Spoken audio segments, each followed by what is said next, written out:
Online for Authors. I'm chatting with Peter Gunn, author of The Amazons, and we will be discussing linked lyrical poetry. Welcome, Peter. Thank you for having me, Terry. It's a pleasure to be here. It's wonderful. I enjoyed The Amazons. It's very, very different. So before we really dive in, give people a brief idea of what they're going to find when they read The Amazons, and then let's start talking about what is linked lyrical poetry. Well, what I offer to the readers is something brand new experience that they might not be used to.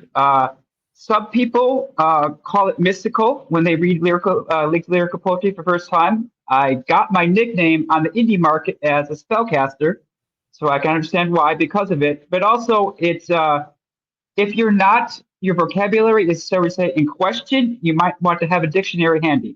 Okay, because yes, I carry over the context. So the context is P and LLP, but if you don't know bigger words, you might be looking up some. Yeah, but it's basically, The Amazons is a fantasy novel that incorporates linked lyrical poetry, real history, and also fantasy. Yeah, and I found that amazing. So tell us, what's your definition of linked lyrical poetry?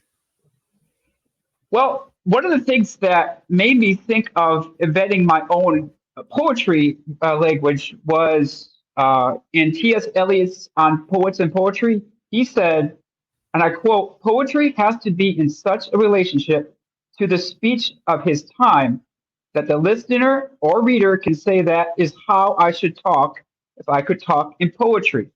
And that's why I did this, because, well, the way that the Odyssey is written, well, that's not this time, Right. And right. Yeah.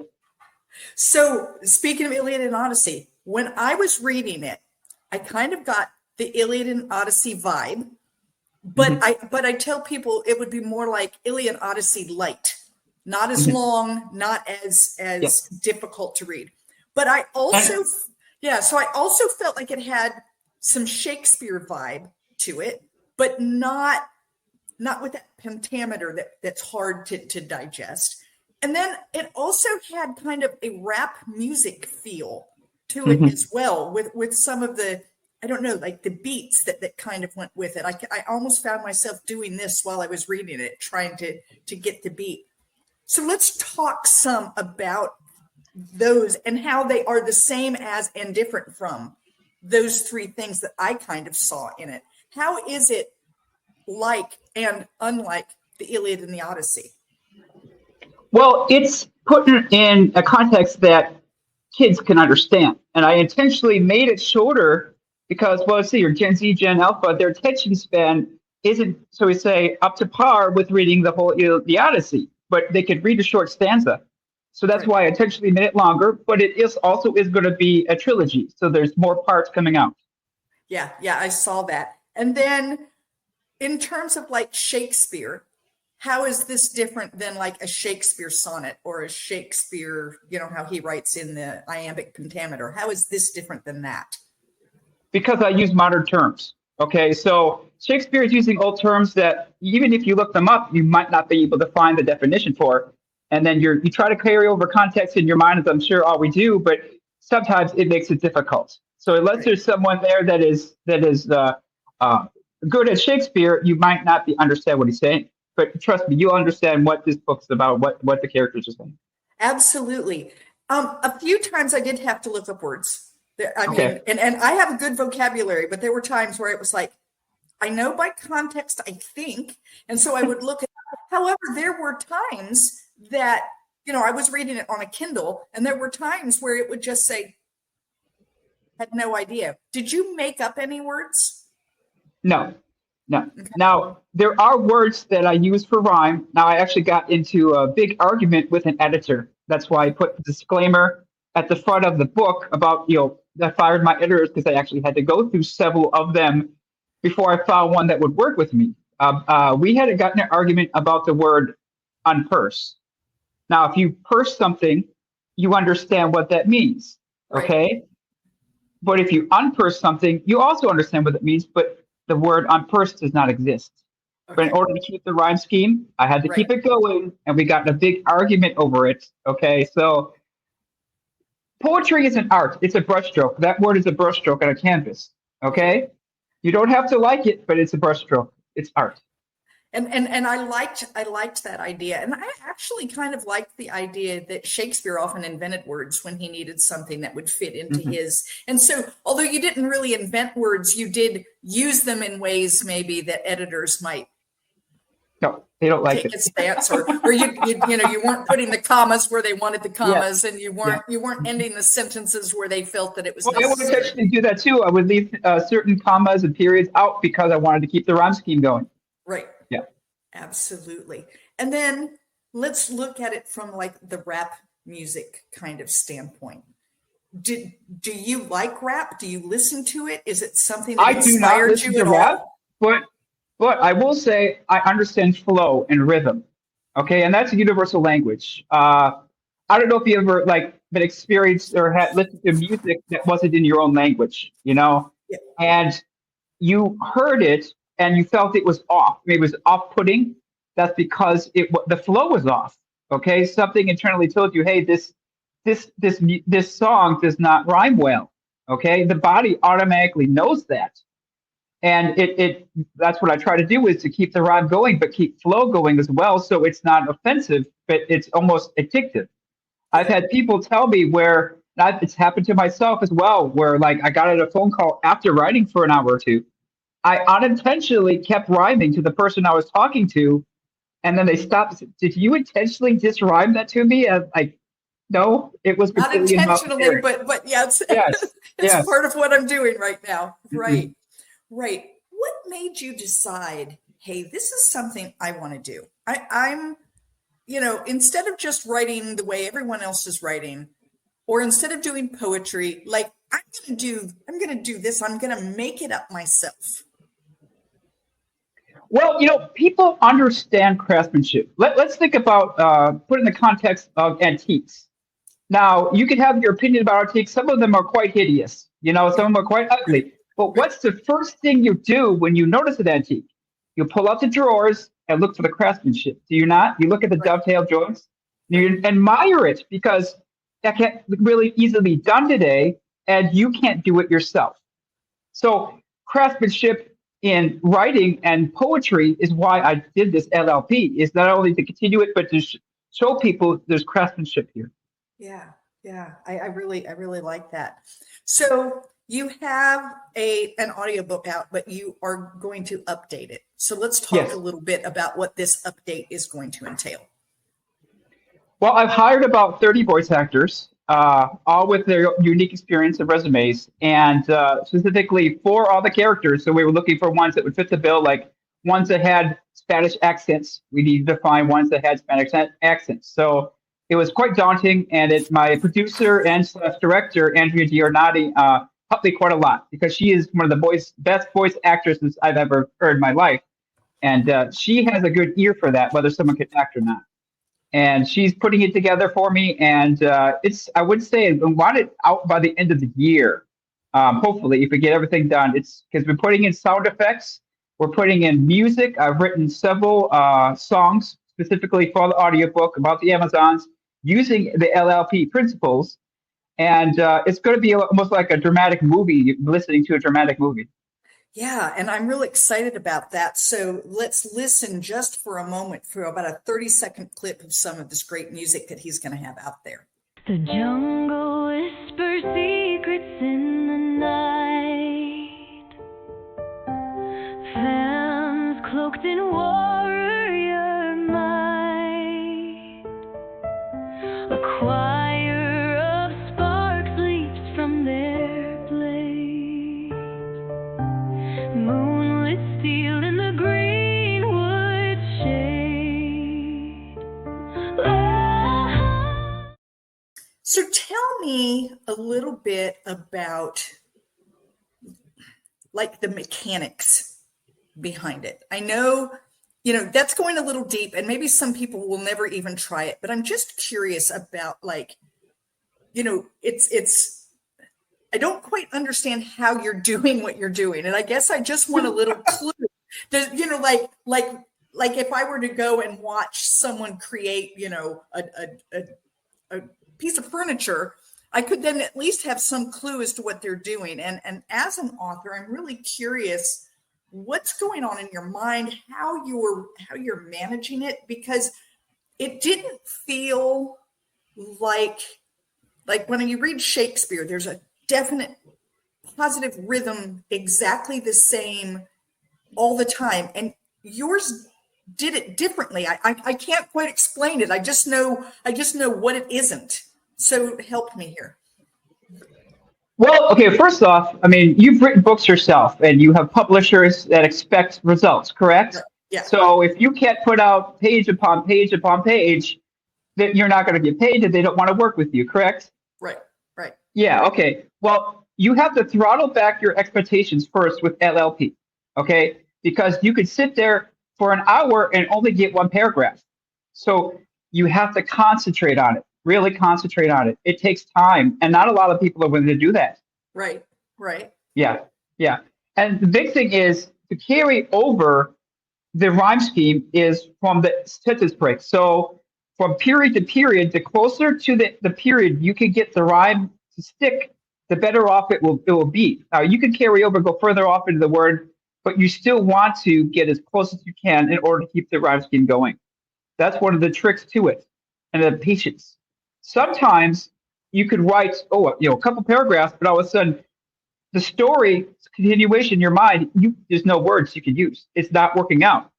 So you have to be willing to throw it away and start over again. This is all I was also do, but with LLP, it hurts a lot more because you took so much more time to do it. Right. Yes. Right. So do you have an idea of where the story is going beforehand, or do you just really have to pants it more and just see where it goes with the words that you can come up with? Like do you have an outline and you're kind of going with that, or are you just saying, well, this is what's flowing from me? Oh, I have an outline, but it's all in my head.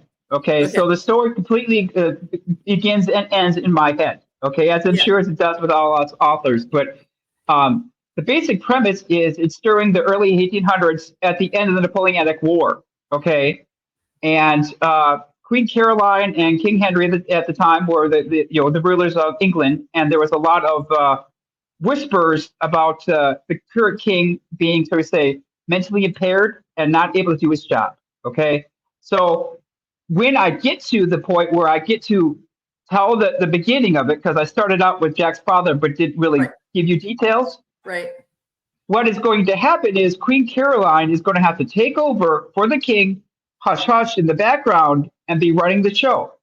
Okay, this is where Jack Sr., Jack's father, comes in. He finds a map because he's a cartographer, a map maker, and he's a student at Oxford. And he finds a map hidden on old scrolls from Herodotus, okay, that are in the British Museum of History. He brings it to Queen Caroline, and because they're bankrupt, okay, they need money in the coffers, she funds a mission to the Amazon to see if he can go get gold. Right, right. I love that it has the history element to it, because I love historical fiction myself. That's something I enjoy writing.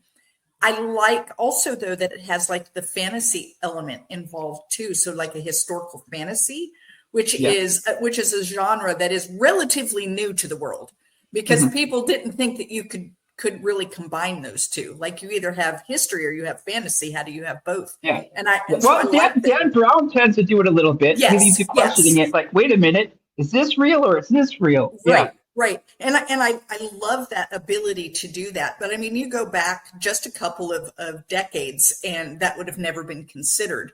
So it seems like in a lot of ways you're pushing the envelope, not only in how you write it, but in the genres it might fit into, because you certainly on Amazon cannot sell it under a category of linked lyrical poetry, because it isn't right, because that does not exist. And so you've got to find a way to market it. And then even then you've pushed the envelope, because it isn't just straight historical fiction and it isn't just straight fantasy, right? It's a combination of things. And I really enjoyed that.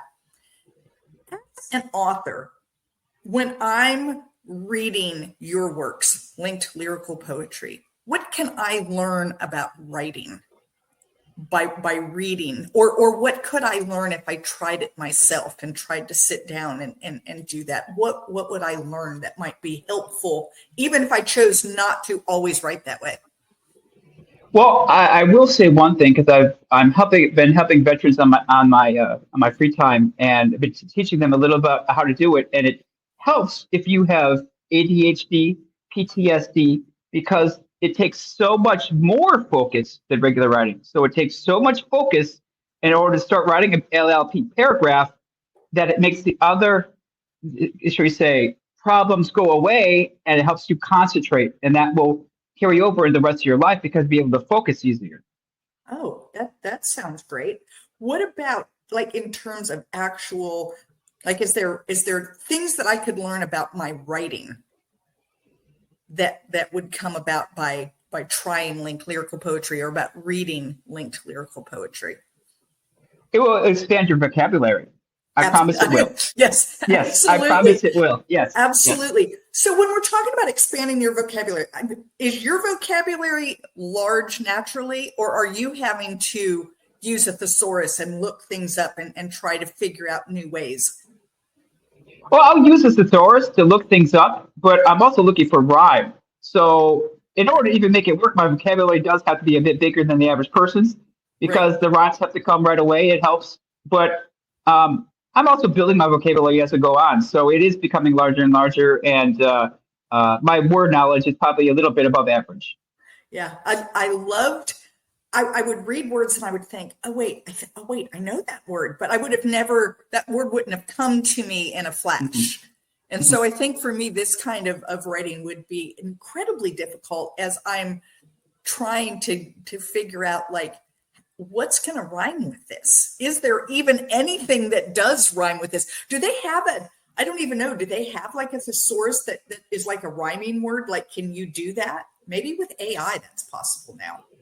Yeah, it's funny you mentioned that. I actually typed in some of my work into the AI just to see where it's at, and it can't do it. It takes too much creativity for LLP to work. It's incapable of doing it. What it put out was completely awful. I'm sure it can't do it. I have no doubt about that. I'm just wondering if you might be able to say, hey, I'm looking for a word that means this, that rhymes with this, if it would be able to pop up with a word or not. Well, there are websites for rhymes, like for rap artists and stuff like that, that write songs for song artists as well. Right. But a lot of it has to come to me immediately, because if I'm in the flow state, it will come to me. Okay, yeah. So that's what I usually meditate in the morning, and I try to start writing right away. After meditation, then I'm in my flow state. So it helps with writing. And I'm sure if all writers do that, it will help them greatly. I agree. So let's talk a little bit about you getting into this flow state. You meditate. Is there anything else that you do? Is there a specific meditation you use? How do you do that to get into your flow state? Well, the trick with meditation is to not think about anything. Okay. They always talk about it, like a lot of the teachers will say, you have the monkey mind. You have that monkey in your mind that's always going around doing everything, and you think about what you have to do today. And the key to meditation is to stop thinking about that and to think about nothing. Yeah. Yeah. And so that is never going to work for me, because I have yet to be able to stop thinking. I mean, I've tried meditation. I've tried meditation in a lot of different ways. I've even tried what I'm calling my exercise meditation, because sometimes when I'm moving, it helps my brain to calm down. And I can get it to calm down, but I don't get it to do nothing.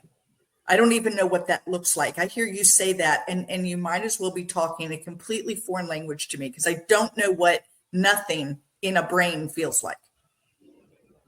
Well, I think visualization helps, a lot. But even if you can't do that, what can help too is simply, if I don't know what religion you are, but simply praying and concentrating on saying a prayer, will help you stop, being so scatterbrained and concentrate.